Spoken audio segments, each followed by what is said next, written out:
আজকে হাঁড়ি উল্টায় ফেলবো, রান্না বান্না কিচ্ছু করতে হবে না। এই কালো হাঁড়ি ইগনোর করো। হ্যাঁ, এটা আমার বাচ্চাদের ভাত রান্না হয়, তাকে মাসি পুড়িয়ে দিয়েছে। আমার হাতের সামনে এই হাঁড়িটাই আছে। আমি খুব একটা হাঁড়িতে ভাত করি না, তো রাইস কুকারে ভাত করি, তো সেখানে এখন ভাতই আছে।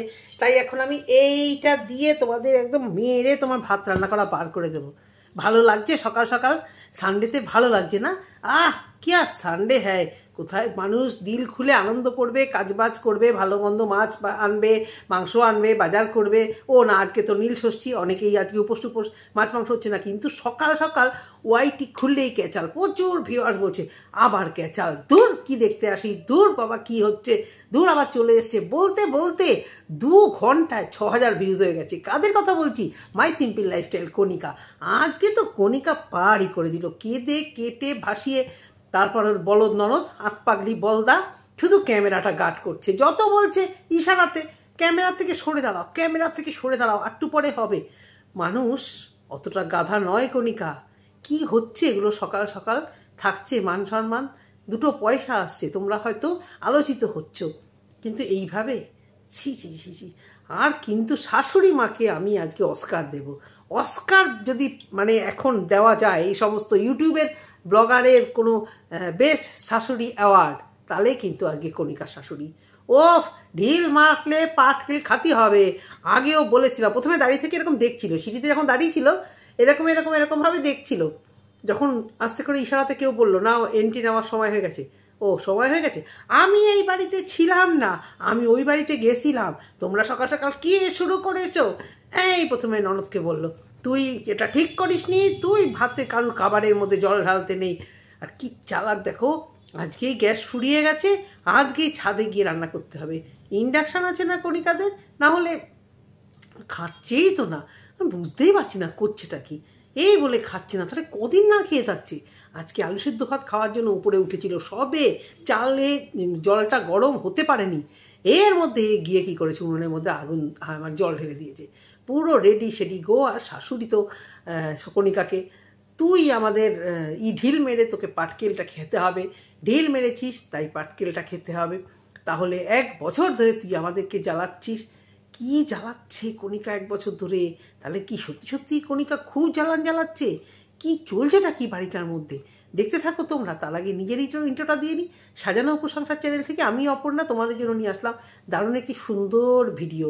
আচ্ছা, প্রথমে কিছু কথা আমারও ক্লিয়ার করার আছে। তোমরা কি কলকাতা ক্যানভাসকে নিয়ে অনেক অনেক অনেক কথা হচ্ছে, অনেকেই বলছে, বারবারই এই কথাটা বলে কণিকাদের অনেক হেল্প করেছে, একদম কণিকাদের অনেক হেল্প করেছে, সব দিক থেকে ভালো। কিন্তু কলকাতা ক্যানভাস যখন মি অ্যান্ড মাই ডটারদেরকে নিয়ে কণিকাদের বাড়িতে গেছিলো, তখন কিন্তু ভিউজটা তাদেরও ভালোই হয়েছিল। মি অ্যান্ড মাই ডটারের পপুলার ভিডিওর মধ্যে কিন্তু কণিকাদের বাড়ি যাওয়াটা ছিল। তো সেখানে ওদের বাড়ি যাওয়া একমাত্র কণিকাদেরই যে স্বার্থ ছিল এরকম কোনো কথা নেই, ওদেরও কিন্তু স্বার্থ ছিল কণিকাদের বাড়িতে যাওয়া। এবং তখন কণিকাদের সেই আগের পুরনো বাড়ি, আজ থেকে 5 বছর আগে, তখন কিন্তু কণিকার চ্যানেল সবেমাত্র 8000। তোমরা সবাই জানো 8000 চ্যানেল হয়ে যাওয়া মানেই ওয়াচ টাইম পুরো হওয়া, মানে 1000 সাবস্ক্রাইবার আর 4000 ঘন্টা ওয়াচ টাইম হলেই মনিটাইজেশন হয়ে যায়। এবার কিছু টেকনিক্যাল গড়বড় বা কেউ যদি ঠিকঠাক জায়গায় ফর্ম মানে ফিল আপ করতে না পারে, তখন তাদের মনিটাইজেশনে একটু অসুবিধা হয়। সেখানে অনেকেই বলছে কলকাতা ক্যানভাস হাত ধরে ওদের মনিটাইজেশন অন করিয়ে দিয়েছে। কলকাতা ক্যানভাসের জন্য ওরা আজকে এই জায়গাতে অবশ্য করেই ওরা আজকে একটা মানে ওই জায়গা পেয়েছে। কলকাতা ক্যানভাস খুব সুন্দরভাবে ওদের মানে করছিল, প্রমোট করেছে, দেখেছি কলকাতা ক্যানভাস সুন্দর করে ওদের প্রমোট করেছে। কিন্তু কলকাতা ক্যানভাসের কিছু খারাপ দিকটাও কিন্তু আমরা বেশ কদিন ধরে দেখতে পাচ্ছি। তাদেরই এক আত্মীয় Soma lifestyle Bengali blogger Soma, তার সাথে কত জঘন্য খারাপ ব্যবহার করেছে। মানে তাকে বলেছে তার বাড়িতে আসবে কিন্তু ক্যামেরা অন করতে হবে না। যাই হোক, এসব ওদের নিজেদের ব্যাপার, নিজেরা ওরা ক্লিয়ার করছে। এই ব্যাপার নিয়ে আমি খুব একটা বলবো না, তোমরা এদিক ওদিক থেকে দেখে নাও। কিন্তু যে মিথ্যাটা রটানো হয় বরাবরই, যে কলকাতা ক্যানভাস ওদের মনিটাইজেশন অন করে দিয়েছে, এটা একদম ভুল কথা। এর আগেও উজ্জ্বল আর কণিকা দুজনে মিলে কিন্তু বারবার বলেছে ওদের মনিটাইজেশন অন করেছে কিন্তু রমা, যে ওদের এই লিগাল ব্যাপারটা দেখাশোনা করছে। তো বোঝা গেল যে কলকাতা ক্যানভাস ছাড়া ওদের অন্নদাতা কলকাতা ক্যানভাস, এই যে মন্দিরার ব্যাপারটা নিয়ে আরও বেশি করে বলছে যে ওরা তো কখনো কৃতজ্ঞতা স্বীকার করে না, কিন্তু ওরা কিন্তু 1-2 ভিডিওতে এই কথা বলেছে। এবারে কেন ওরা বলে না ওদের ভিতরকার কিছু অশান্তির কারণে ওদের নাম মুখে আনে না সেটা পরের কথা, কিন্তু কলকাতা ক্যানভাসের ওনার যে আগে যে ছিল, মানে এখন তো সেটা বিক্রি হয়ে গেছে চ্যানেলটা, এখন অন্য চ্যানেল হয়েছে, সেই ওনার ফিমেল বলো আর মেল বলো ক্রিয়েটাররা, তাদের অহংকার মারাত্মক।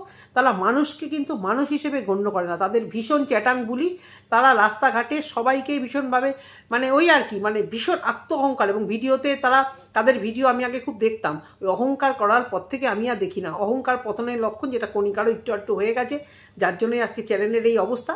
তো ওই কলকাতা ক্যানভাসের ওরা রাস্তায় বেরোলে, মানে রাস্তায় না বাড়িতে, ওরা সবসময় বলতো ব্লগার এখন কত হয়ে গেছে, এখন তো মুড়ি মুড়কির মতো ইউটিউবার। অ্যাকচুয়ালি মানে যদি সেই লেভেলে ইউটিউবার হয় তাহলে তো মানে সেই লেভেলের আর কি ওই আমাদের সঙ্গে এই টাইপের ইনডাইরেক্ট ওরা অনেকবার বোঝাতে চাইছে যে ওরা একটা হেভি কিছু।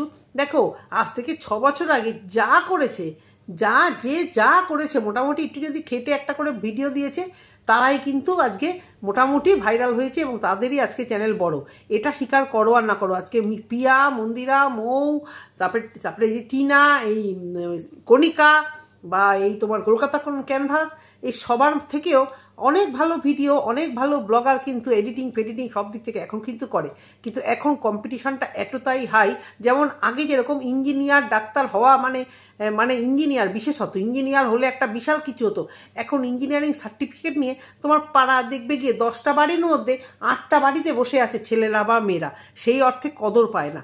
এটাই হচ্ছে গিয়ে কথা। তখন ওরা চ্যানেল খুলেছিল বলে, আজকে নিজেদেরকে মিলিয়ন সাবস্ক্রাইবার ছিল বলে নিজেদেরকে বিশাল কিছু মনে করতো, সবাইকে হেয় করতো, ভিডিওতে বেকা হাসি বেকা করে তো সেইখান থেকে 60 কণিকারাও ওদের নাম কখনো সেভাবে বলেনি, আর তারাও এটা পছন্দ করে না। আমি দেখেছি পরের দিকে ভিডিওতে অনেকে কণিকাদের সম্পর্কে বলতো, ওরা বলতো ওই ব্যাপার নিয়ে আর কথা বলবো না। যাই হোক, ওটা মানে বাদ দিলাম। কলকাতা ক্যানভাসকে যারা মহান বা হেভি কিছু বলে, তারা কিন্তু কোনো সুবিধার মানুষ ছিল না, তাদের মধ্যে ভীষণ আত্মদম্ভ, এবং সেই দম্ভ থেকে তাদের আজকে এই পরিণতি।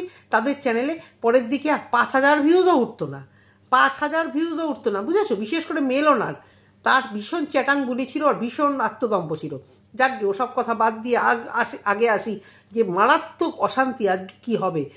উনুনে জল দিয়ে দিল, ভাতটা ফুটিয়ে পর্যন্ত খেলো না, কণিকার কান্নাকাটি সেই লেভেলে হয়েছে। কিন্তু অ্যাক্টিং একদম 3rd ক্লাস অ্যাক্টিং করছে, আর সমানে ওই বলদটাকে বলছে ক্যামেরার সামনে থেকে সরে যা, বলদ ক্যামেরার সামনে থেকে কিছুতেই সরছে না, বলদ ক্যামেরার সামনে সরছে না। তাহলে বলদিটাকে নিয়ে কণিকা যদি অভিনয় না নামতো, কণিকার অভিনয় একেবারেই হচ্ছে না, একেবারেই মানে 4th ক্লাস। কিন্তু এরা অভিনয় করতে গিয়ে একে অপরের সম্পর্কে এত বাজে বাজে কথা কি করে বলছে, আর কমেন্ট বক্সে নিজেই বলছে যে আমি আর রোজ রোজ নাটক করতে পারছি না। নিজের মুখ থেকে কণিকা এই কথাটা স্বীকার করে আবার কিন্তু নাটক করা শুরু করে দিচ্ছে রোজ রোজ সকাল হলেই। একদিন নর্মাল ভিডিও দিল, দেখলো যে 54,000 55,000 ভিউজ হয়েছে। ধূর ছাতা, এ দিয়ে আর কি হবে? এ দিয়ে তো আমার ভালো করে ওই যে জমি কেনা হয়েছে ও বাড়িঘরও হবে না, বা আমার যে টাকাটা আমার দরকার ছিল সেই টাকাটা আমার উঠবে না সংসারে নিত্য নতুন বিলাসিতা করার জন্য। মেয়েকে বড় করতে হবে, ভালোভাবে মানুষ করতে হবে। তো সেই হিসেবে আবার আজকে শুরু করে দিল। অনেকে ভেবেছিল যাক কালকে থেকে হয়তো ওর খারাপ লেগেছে, হয়তো ওটা বন্ধ করে দিয়েছে। ও মা, আজকে সকালবেলা দেখি কণিকাও শুরু, তার ঠিক 2-3 ঘন্টা পরই বোধহয় আমাদের ননদ মহারানিও শুরু। কিন্তু ননদের ভিডিও আর কণিকার ভিডিও সেম। আরে তোমরা অন্য কিছু দেখাও। আরে পাবলিকের ডিমান্ডে তোমরা এই সমস্ত হাতাহাতি এবার দেখানো শুরু করেছো, মোটামুটি একটা হাতাহাতি, মানে এই ধরনের ছোড়া ছুরি জল ঢেলে দেওয়া, এগুলো মোটামুটি হাতাহাতি। তো পাবলিকরা তো অনেকেই লিখেছে, ভিউয়ার্সরা, এরপরে জামা খুলে ন্যাংটা নাচ দেখার ডিমান্ড করলাম। তোমরা কি কালে কালে সেটাই দেখাবে কণিকা? হ্যাঁ, পাবলিকের ডিমান্ডে তোমরা ফ্যামিলিকে ইচ্ছা দেখালে, পাবলিকের ডিমান্ডে তোমরা হাতাহাতি, মানে পাবলিক যেরকম বলছে, কিছু কন্ট্রোভার্সি ক্রিয়েটাররা কি বলছে সেটা নিয়ে তুমি পরের দিন সেটা দেখাতে বসে গেছো। তাহলে পাবলিক যে ডিমান্ড করছে তুমি এরপর ন্যাংটো নাচও দেখানো শুরু করো। তোমরা কি সেটা শুরু করবে? আর বলিহারি ওই বয়স্ক মহিলা, হ্যাঁ, ইনি বলছে যে ভাল লাগে না, লাস্টে তো ফাটিয়ে দিল, বেরো বাড়ি থেকে, যা তুই যা। বাপরে, এই ধরনের অ্যাক্টিং সিরিয়ালে নামিয়ে দাও, বেশ ভালো হবে, বেশ ফেমাসও হয়ে যাবে। এইভাবে বাড়িতে এরকম নোংরামি না করে তোমরা বরঞ্চ ডিক্লেয়ার করো তোমরা একটা এরকম মানে করছো, তোমরা ওয়েব সিরিজ বানাচ্ছ, সেটাতে তোমাদের সততা অনেক বেশি থাকবে। মিথ্যের কিন্তু জায়গা কোথাও নেই। হ্যাঁ, তুমি খুন করে এসেও সত্যি বললে না, তবুও কিছুটা হয় যে যাক, ও তো সত্যি বলেছে, ওকে একটু ক্ষমা করে দিলেও দেওয়া যায়। কিন্তু যেভাবে মিথ্যের আশ্রয় নিয়ে দিনের পর দিন তোমরা ফ্যামিলিকে চা বেচছো, তোমরা কি ভেবেছো পাড়ার লোকেরা এদিক ওদিক করে খবর দিচ্ছে না কোথাও? এদিক ওদিক কিছু খবর দেবে না? তোমাদের বাড়িতে সত্যি যদি চেঁচামেচি অশান্তি হতো, শ্যামনগরে আমার প্রচুর চেনা জানা আছে, বিশ্বাস করো, আমি কোনো ভাওতাবাজি এখানে দিচ্ছি না। এক্স্যাক্টলি কণিকাদের বাড়িটা হয়তো আমি চিনি না, কিন্তু শ্যামনগরে গর্তে গর্তে আমার প্রচুর চেনা জানা লোক আছে। আমার বাড়িতে তারা রেগুলার আসে, আমার অফিসেই তারা চাকরি করে। এরকম প্রচুর লোক আছে যে কণিকাদের ভালো মতো চেনে। আমি যদি ইচ্ছে করি না, তাদের দিয়ে খবরটা আমি নেওয়াতেই পারি, কিন্তু নেওয়ানোর দরকার কি? খবর তো উড়েই আসছে ভেতর থেকে। না জানার থাকলে তো আমি তো একজন দুজনের কথা বলছি, এরকম তো অনেক লোকই আছে। এই খবর উড়ে উড়ে খবর আসে। এই সত্যি সত্যি একটা বাড়িতে ক্যাচাল হলে না, তাদের বাড়ির বাচ্চা মেয়ে রেগুলার সুন্দরভাবে স্কুলে যেতে পারতো না, আর ওই কোয়েলও হাসি মুখে বোনের সাথে হাত ধরে ধরে স্কুলের পথে যেতে পারতো না। ক্যাচাল যে বাড়িতে হয়, সম্পর্ক যে বাড়িতে নষ্ট হয়, তাদের এইরকম লেভেলে যাদের নষ্ট হয় যে ওয়াইটিতে এসে বলা মানে কি একদম লাস্ট অবধি দেখেই তো মানুষ বলা। কটা লোক পারে বলো তো? কটা লোক পারে? এই যে তুমি আমি, আমাদের বাড়িতে যে ঝগড়াঝাটি অশান্তি সবার বাড়িতে হয়, কজনের এরকম সাহস হয় বলো তো? অতটা ডেয়ার ডেভিল কতজন হতে পারে যে আজকে ক্যামেরার সামনে আমি সমস্ত কিছু উজাড় করে বলবো? এই তাহলে এগুলো একটা সাহস লাগে। তা কণিকা যখন, কণিকাদের ঝগড়াটা যদি এটা কণিকা বলে যে নাটক না, যদি সেই লেভেলে ঝগড়া ওয়াইটিতে বলছে আমি শাড়ি জামা কাপড় ফেলে দিয়েছি, আমি তো ভিডিও করে বলেছি যে আমার ভুল হয়ে গেছে, তার মানে ওরা এই জায়গাটাকেই বেশ ধরে নিয়েছে যে আমি ভিডিওতে এটা বলেছি, আমি ভিডিওতে ওটা বলেছি, বিচারটা এখানে শুরু, এখানেই শেষ। হ্যাঁ, তো সেই লেভেলে যখন ঝগড়া হয় যে একজন একজনের মানে খাবারে খোঁটা দিচ্ছে, একজন হাঁড়িতে উনুনে জল ঢেলে দিচ্ছে, তাহলে সেই বাড়ির বাচ্চারা হেসে খেলে একসাথে গেটের বাইরে ঘোরাফেরা করা, গেটের বাইরে থেকে হাসতে হাসতে স্কুলে চলে যাওয়া, এইগুলো কি পসিবল কণিকা? কাকে তুমি বোকা বানাচ্ছ? কারুর চোখে কি পড়ছে না? তোমাদের পাড়ার কারুর চোখে কি পড়ছে না তোমাদের এই নাটকের ইয়েটা? আবার নিজের মুখেই বলছো রোজ রোজ এই নাটক আমার আর ভালো লাগছে না, আমি আর করতে পারছি না। তাহলে কার পারমিশনে বা কে তোমাকে মেন্টাল এটা দিচ্ছে? কে তোমাকে কলকাঠি নাড়াচ্ছে যে এই ধরনের নাটক করে ভিউজ আনো? না হলে ভিউজ এখন আমাদের হচ্ছে না, এটা করছে কি উজ্জ্বল? তাহলে মানে মানে কীরকম বদমাইশি বলো তো তোমরা তোমাদের ফ্যামিলি কেচ্ছা এইভাবে শুরু করেছো? এই কমেন্টগুলো কি তুমি দেখতে পাচ্ছ না? তোমাকে যারা ভালোবাসতো তুমি কি তাদের কথা একেবারেই ভাবছো না? শুধু যারা নেগেটিভ কমেন্ট করছে, যারা নেগেটিভ ভিডিও করছে, তাদের হাতে খাদ্য তুলে দেওয়ার জন্য প্রত্যেক দিন তুমি এই নাটকগুলো শুরু করবে কণিকা? আজকের পর থেকে কেউ বলবে যে তুমি এগুলো নাটক হচ্ছে না? কেউ দেখাতে পারে? ঝগড়া তো মানে মানে যখন তখন শুরু হয়, ঝগড়া মানুষের বাড়িতে যখন তখন শুরু হয়। সেখানে তোমার ননদ নিচ থেকে ক্যামেরা নিয়ে যাচ্ছে যে আজকে উপরে চলো, আজকে উপরে আমি অশান্তি করব, আর তুমিও উপরে ক্যামেরাটা স্ট্যান্ডে প্রথমে একদম কাছে সেট করেছিলে, যা শুধু তোমাকে দেখাচ্ছিলে। তারপর ওটা যখন ননদ আসবে এরকম একটা মানে সিনারি তৈরি হবে, মানে তখন তো কী করেছো, ক্যামেরাটা দূরে দিয়ে দিয়েছো যাতে ননদকে দেখতে পায়। এবার ননদ ক্যামেরা গার্ড করে দাঁড়িয়েছে, আর তোমার ননদ ঝগড়া করছে, সমানে দেখছে ক্যামেরাটা। ঝগড়া হলে মানুষের মাথার ঠিক থাকে? সে যেন তেন প্রকারে সে রীতিমতো তুমি নাইটি পরে বসে আছো হাতের নখে নেলপালিশ পরে, আর তোমার ননদ রীতিমতো ওড়না নিয়ে এই নিয়ে সেই নিয়ে, এবং চলো আজকে ঝগড়া দেখাবো, আজকে ঝগড়ার শুটিং দেখাবো, তোমরা দেখতে থাকো। নিচ থেকে ক্যামেরা অন করে বলতে উঠেছে ভিডিও শুরুতে, কী নোংরামো করছো? তোমাদের কি আর কিছু দেখানোর নেই ভিডিওতে গো? এরকম প্রচুর তো ব্লগার আছে গো, অনেক কিছু দেখাচ্ছে, তুমি তো একা বেরোতে পারো। তুমি উজ্জ্বলকে নিয়ে নদীর পাড়ে গেছিলে ছোট ছোট রিলস করতে, অনেক কিছু দেখাতে পারতে, সুন্দর করে দেখাতে পারতে, যা ভিউজ হতো। এই নোংরামো কিন্তু কণিকা আমি অন্তত মেনে নিতে পারছি না। মানে এক একটা ব্লগারের ওই নোংরামো দেখতে দেখতে না মানে দেওয়ালে পিঠ ঠেকে যাচ্ছে। এত নোংরামো এই ব্লগাররা শুরু করেছে, মানুষ সত্যি কথা দেখালে না আর পছন্দ করছে না। আর রইল বাকি টাইটেলে এক একজন এমন লেখা শুরু করেছে, মানে ক্লিকবেল খেলার জন্য টাইটেল বা থাম্বনেলে, ভিতরে গিয়ে দেখা যাচ্ছে তার কিছুই নেই। সে ব্লগার বলো আর কন্ট্রোভার্সি ক্রিয়েটার বলো, সেই ব্লগার বলো আর মানুষ ভিউয়ার্সদেরকে ভাই বলিহারি। যখনই লিখবে কণিকার সঙ্গে দেখা হয়েছে, কণিকার সাথে কথা হয়েছে, ব্যাস কথা হোক বা না হোক সেই ভিডিওতে ভিউজ দেবে। আমি জানি না যে মানে ক্লিক করলেও কি ভিউজ ওরকম হয়, হয়তো ক্লিক করে তারপর হয়তো যখন পুরোটা দেখে না বেরিয়ে চলে যায়, কিন্তু ভিউজ সেখানে মানে রেকর্ড হয়ে থাকে যে না এত হাজার ভিউজ। যে দেখি তো ওদের পাড়া থেকে কী খবর এলো, দেখি তো এই কী খবর এলো, দেখতে পাচ্ছি তো। তাই এই কী ব্লগার কী ক্রিয়েটার সবাই মানে টাইটেলে একদম মানে মহান। আমি এর আগেও বলেছি যে আমার টাইটেল লেখার জন্য যদি কেউ চাকরি করতে যাও, যদি কেউ আসতে চাও, তাকে আমি মন খুশি করে দিয়ে দেবো। এই টাইটেল লেখার সময় মানে মিথ্যে টাইটেল লেখার সময় না আমার হাত থেকেও 10 বার ভাবি যে এতটা মিথ্যে আমি লিখবো। কিন্তু কণিকাদের পাড়ার থেকে যে কিছু আমি জানতে পারছি, বা কণিকাদের ওই শ্যামনগরের থেকে যে কিছু আমার এখানে আসে, রেগুলার তাদের সাথে আমার দেখা হয়, কথা হয়, বসা হয়, একই সঙ্গে অফিসে কথা হয়। তো সেই ক্ষেত্রে তোমাদের বাড়ির চেঁচামেচি ঝগড়া হলেও না কারুর তো কানে যেত যে হ্যাঁ ওদের বাড়িতে অশান্তি হচ্ছে, দেখা যাচ্ছে সমস্ত কিছু নর্মাল, তোমার ভাসুরের সাথে, তোমার ননদের সাথে, তোমাদের সবার সঙ্গে সমস্ত কিছু নর্মাল, মাছ আসছে, বাজার আসছে, রান্নার গন্ধ পাওয়া যাচ্ছে, আর তোমরা মিথ্যে কথা বলছো যে রান্না বান্না কিছু হচ্ছে না। তাহলে তোমার মেয়েরা যখন বাইরে যাচ্ছে হেসে খেলে হাত ধরে ধরে দৌড়দৌড়ি করতে করতে কি করে যাতায়াত করতে পারে বলো তো? গেটের বাইরে কি করে হাসি খেলে থাকতে পারে? বড়দের ঝগড়া তো বাবা মায়ের উপরে এফেক্ট পড়ে। আর কোয়েলের কোনো কাজ নেই, সুন্দরভাবে সবাই তো ক্যামেরাম্যানকে খুব প্রশংসা করেছে। ভবিষ্যতে মনে হচ্ছে আমার কোয়েল খুব ভালো ফটোগ্রাফার তৈরি হবে। যদি এই লাইনটা চয়েস করতে পারো কোয়েল খুব ভালো, কারণ অনেক ছোটোবেলা থেকে ক্যামেরা ধরে ধরে বেড়াচ্ছ তো, সুন্দর ক্যামেরা করছে। কারণ অনেকে বাড়িতে ঝগড়া দেখি, অনেক মানে রিয়েল ঝগড়াগুলো যখন হয় দেখি ক্যামেরা করলে এই ছাদ দেখা যায় না, গাছ দেখা যায়, মানে ঝগড়ার সময় তো ক্যামেরাম্যানকেও তো ধাক্কাধাক্কি করে, এরকম তো দেখা যায় যে ক্যামেরাম্যান ক্যামেরা নিয়ে নেবো, ওই করে নেবো। এদের মধ্যে তো এরকম কিছু নেই, রীতিমতো এরা শ্যুট করছে, আগের দিন শ্যুট করছে ক্যামেরা ভিডিও করে ঠোটে দিয়ে, পরের দিন আমরা কিন্তু এই জিনিসটা কিন্তু পরের দিন ঠিক এক টাইমে ব্লগিংয়ের টাইমে ছাড়বো। কি সুন্দর প্ল্যানিং করে মানুষ ঝগড়া, অশান্তি, উনুনে জল ঢালা সমস্ত কিছু করতে পারে, তাই না ভিউয়ার্স? এটা কেন করছে? ওই যে ভিউজ হচ্ছে তাই দেখছে, মানুষ ভালো জিনিস কিছুতেই দেখবে না, আর এরা তাই এটাও করতে থামবে না। সত্যি অনেকে ভেবেছিল বোধহয় বন্ধ হয়ে গেছে, আমার একটু মনে সংশয় হচ্ছিল যে মনে হয় না সহজে আর বন্ধ হবে। অনেকেই ভেবেছিল এই রে এবার তো গেল, আর তো কন্টেন্ট নাই, বোধহয় বন্ধ হবে। তো ভালো কথা, কণিকারাও বেচছে, কণিকারাও দেখাচ্ছে, আর কন্টেন্ট, আমরাও কন্টেন্ট পেয়ে যাচ্ছি। কিন্তু এতে কি মান সম্মান থাকছে কণিকা? জানি না আমি কি ভেবে এতটা তোমরা তলানিতে নেমে গেলে, এতটা নোংরামিতে কি করে নেমে গেলে তোমরা? এইভাবে নাটক করে তোমরা প্রত্যেকে, কোনো অ্যাঙ্গেল থেকে মনে হচ্ছে না তোমাদের এটা রিয়েল ঝগড়া কি টাইপের হয়। তোমার ওই কান্নাটাও ফেক, আসছে না কান্না,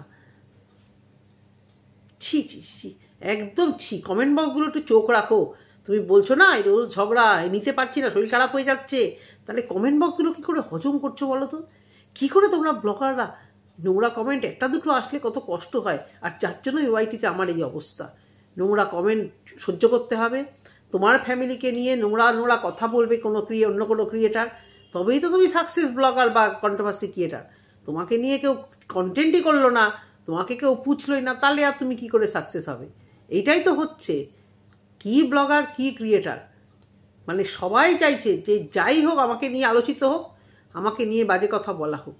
এবার কন্ট্রোভার্সি ক্রিয়েটারদের মধ্যে কণিকার ব্যাপারটা নিয়ে মানে পুরো দল পুরো পাল্টে গেছে। বিভিন্ন রকমের, মন্দিরাকে নিয়ে 2 দল হয়েছিল, টিনকে নিয়ে 2 দল হয়েছিল, আর কণিকাদের ব্যাপারটা নিয়ে বেশ মানে আনএক্সপেক্টেড দল একসঙ্গে হয়েছে। আর যাদের সঙ্গে খাতির ছিল তাদের মধ্যে দেখা যাচ্ছে দ্বন্দ্ব। কারুর নাম এখানে বলবো না, যারা ভিউয়ার্স, যারা সবাইকে দেখো তারা আশা করি বুঝতে পারবে, বিভিন্ন ভিডিও দেখলেই বুঝতে পারবে সবাইকে এখানে কীভাবে খোঁচা মেরে পুরো দল এদিক ওদিক হয়ে গেছে। মানে কণিকা পুরো এদিক ওদিক, পুরো সেই মুড়ি মশলা যেরকম মাখার সময় নাড়ায় কৌটোর মধ্যে, পুরো ওই রকমভাবে ঘেটে দিয়েছে। পুরো কন্ট্রোভার্সি ক্রিয়েটারদের মধ্যে একটা মানে দল সৃষ্টি হয়েছে, কিন্তু যে দলের এর সাথে এর ভাব ছিল, ওর সাথে ওর ভাব ছিল, সেখানে অশান্তিকর দল এক হয়ে গেছে, আর যাদের সাথে ভাব ছিল তাদের মধ্যে দেখছি বিভেদ সৃষ্টি হয়ে গেছে। এটুকুই বলার, এই নাটক চালিয়ে যাও, কিন্তু কতদিন চালাবে জানি না, তোমরা কিছুতেই থামবে না। মানে ভীষণ বিরক্ত লাগছে, একটা কথাই বলবো, ছি, বিরক্ত লাগছে।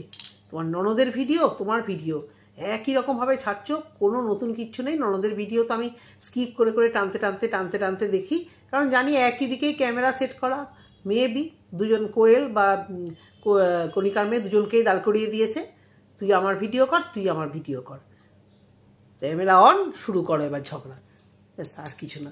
যদি তোমাদের ভালো লেগে থাকে অবশ্যই কমেন্ট সেকশনে কমেন্ট করে জানিয়ে দিও। টাটা।